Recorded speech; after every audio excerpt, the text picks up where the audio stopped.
Hello and welcome. Today we will be discussing religion and happiness, how both correlate with one another, either from a societal sense or from a business sense. Now, for this research proposal, we have found a link between both, that there is a link between both religion and happiness. In this, we will be defining religion, specifically Christianity and Buddhism, how this affects an individual's happiness or ultimately their well being. Now, with this, we have a reason why our audience should care about this, whether that be the policymakers or etc.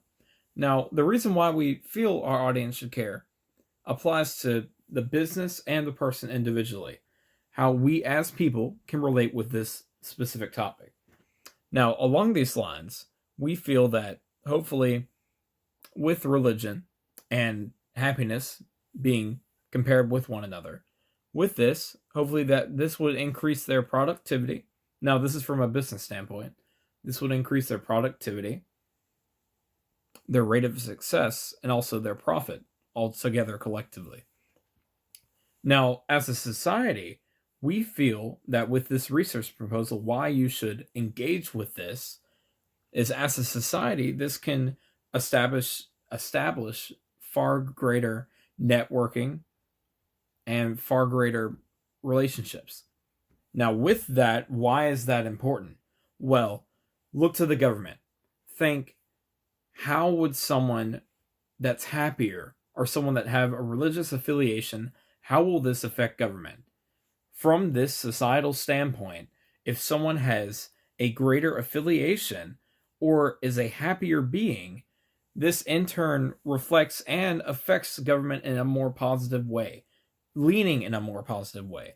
Now, how will we implicate this, or how will we implement change in this regard when you have religion and also you have when you have religion and you also have happiness coinciding or connecting with one another, you boil down to implications, or it comes down to when you have certain implications in practice, or that you are currently practicing.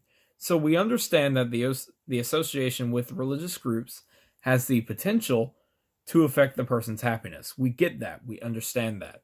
The implications that we specifically use in pertinence to this are their effect on society as a whole, as mentioned previously, such that an individual either exposed or actively practices said religion, which is, in our case, Christianity or Buddhist, when they actively practice this, this can affect society altogether and also the individuals themselves.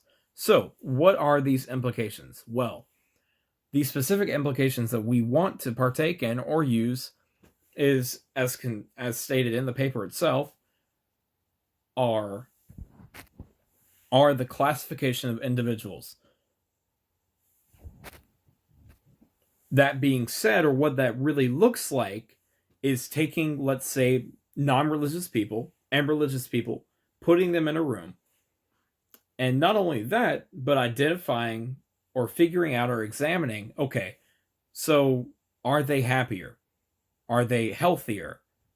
How did they feel in this particular scenario? Will this impact our company? Will this impact society? Will this impact government? So bouncing off that, or going from that, we can then determine how that can correlate with one another. The implication of religion and happiness, how they coincide, how they affect one another. Now, why should policymakers care? Why should this matter to them? Well, policymakers should contribute to this, fund this particular project, because this aids and benefits them personally. Think of the effect that happier people have in a workplace, that have either in a government facility or any financial institution. How do happier people, either by means of religion, specifically Christianity and Buddhist, how does that impact the working environment? Well, the essential answer to that is this. Those that are, again, religious affiliates of Christians or Buddhists, those that have this and have such a strong connection with their faith also boils down to their work ethic, their reflection, and ultimately those around them. So this is good for businesses growth. This is good for, again, networking and relationships with those particular people or with the company as a whole. And also in terms of government. Again, we believe and we feel strongly that with our research on religion and happiness, you can't have one without the other. You can, but people are much stronger senses of selves with religion, Christianity, and Buddhism. As this comes to a close, we understand and we hope that you invest in this opportunity, because this not only is a human-based project, but it's also a realistic one. It's also one that can aid and benefit those around us for the greater good. Thank you.